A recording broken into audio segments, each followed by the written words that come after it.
been some images of Hellraiser coming out. Yeah, there has. I And sent of you a course, few. we have made a video about this a few months ago. Actually, it's been more than that, like 6 months, it's half a year ago, something like that. Because they've been trying to, like, the reason that we've gotten like Judgment and Revelations and everything like that is then production company and rights holder Dimension Films, which is a subdivision of the Weinstein Company. They wanted to do a big budget remake, right?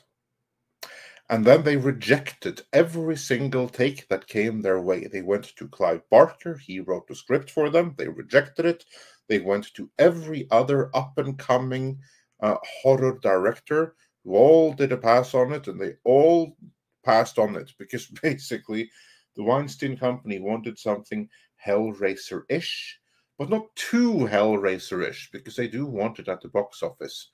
And the thing with Hellraiser is that, as our good friend Gary J. Tunnicliffe, also a Hellraiser veteran, likes to point out, Hellraiser is a niche project for the few. But now there's a new Hellraiser movie coming.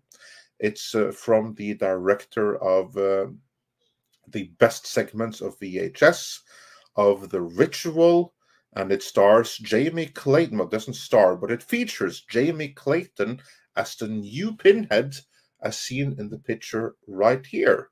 So we have gotten a couple of pictures. We have gotten, like, I think 2 pictures of Jamie Clayton as Pinhead. Yeah. We have seen one other Cenobite, and we have Yeah. seen some other of the cast members. Yep. And from what we can tell, this seems to me like Hellraiser, a Siberian or a Serbian film, because that's this film. Literally, it takes place in Belgrade. Yeah, but well, at the same time though, I was kind of surprised by your initial reaction. You're like, I don't hate it. I love it. Yeah, I love it, and I have to say, I'm not this picture right here of the new Pinhead. This is not what I find the most intriguing. It's the picture of the other Cenobite. That's what I find the most intriguing. Yeah, I'm trying to find that. I shared it, but it's been a couple days, so I gotta search because for it. that picture, which is more like a full body picture, that adds more context to the picture that we have right here. I mean, that's yeah, I'm trying to find it still. Sorry. The Cenobites at their best, they should be beautiful and revolting to look at the same time. It should be something that you're really fascinated and you want to see, but you have to look away because so repulsive you want to throw out. It should be beautiful, macabre. That's what the Cenobites, how Clive Barker envisioned them, should be. And that's something that they actually went a little bit away from in the very first movie.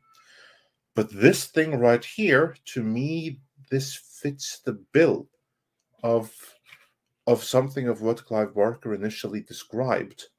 And when you look at the description of the Cenobites, especially this lead Cenobite, the Pinhead Cenobite, this is actually closer to the novel than the Doug Bradley interpretation. Which, happy birthday, Doug Bradley. I believe it's his birthday today. Well, I'm so happy birthday, Doug Bradley. But yeah, here's the first look we got from Entertainment Weekly. Here's a picture we already saw. Here's, I'm assuming would be the Sarah character or whatever. Here's the Cenobite shot. Yeah, this is the one. I mean, this is the details of this one. This has me really, really intrigued. And it contextualizes the other picture, because the other picture, it looks like she's wearing like a dress or something. But no, she might be completely butt naked, just as this one, just with some strategic cuts of skin there. Yeah. And then I'm assuming this is the new Frank, and that's the new box there.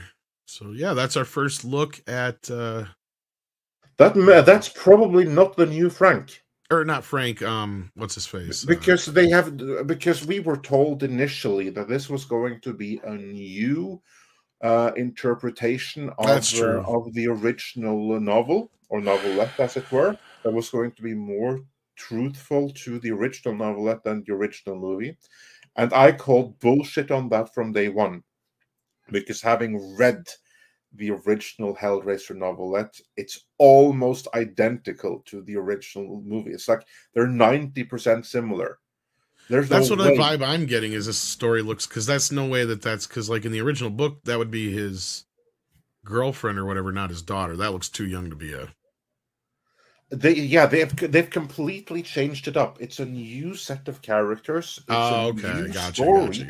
Everything is new. So this is basically a completely new adventure with some similarities to the original novel, but it's a completely different spin on it. So it's in no way more faithful to the original vision of Clive Barker than the original movie was. The one exception where it may be more truth to it is actually in the Cenobites that we see pictures of right here. And that would be because you can do more with makeup and CGI today than you could in 1986 when the original movie was filmed. Because the Cenobites, as you see in the movie, they are not exactly how they were described. It's a different direction, but that was the direction they had to go because that was one they could film. Now, augmented with CGI, you can film something closer to the original image. Well, when we find out it's supposed to be released, maybe I'll try to take the time to read the first novel. And yeah, it's released in less than a month. It's released on October 7th, straight to Hulu. There we go. Yeah. So there you go, kids. We did get one other small piece of news that I've been following anyway. We got some first looks at Eddie Murphy in Beverly Hills Cop 4. So here we go. There's Eddie. We can make it bigger here. No, looking good. Work. Sorry, it didn't work there. There's a little closer up. Let's see if I can make them a little bigger. Hang on. There we go. A little bit bigger. And then we've got Hellraiser, it looks like. So we got him coming back too. And then for some reason they got a picture of his crotch. But yeah, I've been kind of worried about this because the movie's about how Axel's a deadbeat dad and he's got a daughter. Sort of, kind of. That's at least one aspect of the film. But here was something that got me really intrigued, and I posted this yesterday. Look who's back, kids. I was about to ask, like, what about Judge Reinhold? Not only that, Taggart's back too. Nice. Very cool. Yeah, so I'm... You know what I'm worried about, though? Bronson said he'd never do that part again. If they can't get Bronson come back, come on, please. Please, for the love of God, guys. You got to do this right. You got to do it right. If you can do this as good as Top Gun and Ghostbusters, I think you've got something here. But I don't care if he's got a daughter if that's the case.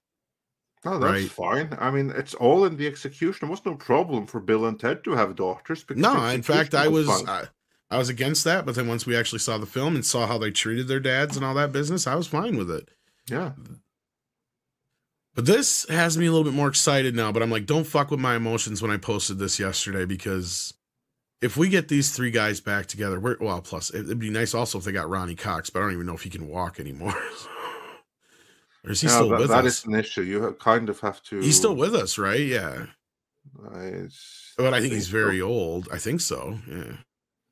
Yeah, Taggart was not in Beverly Hills Cop 3 because he was shooting... I can't remember what other movie it was at the time. But yeah, it was a totally different movie. Yeah, that's the only reason he wasn't. Hector Elizondo took over his role. Not the same character, but basically they just rewrote it as his character. So yeah, this is going straight to Netflix though, so I'm not holding my breath. I was really, really disappointed by Coming to America. So yeah. Oh, Ronnie Cox is still with us and he's 84. Well, it'd be nice if he gets a cameo in it. That'd be really cool. Would be.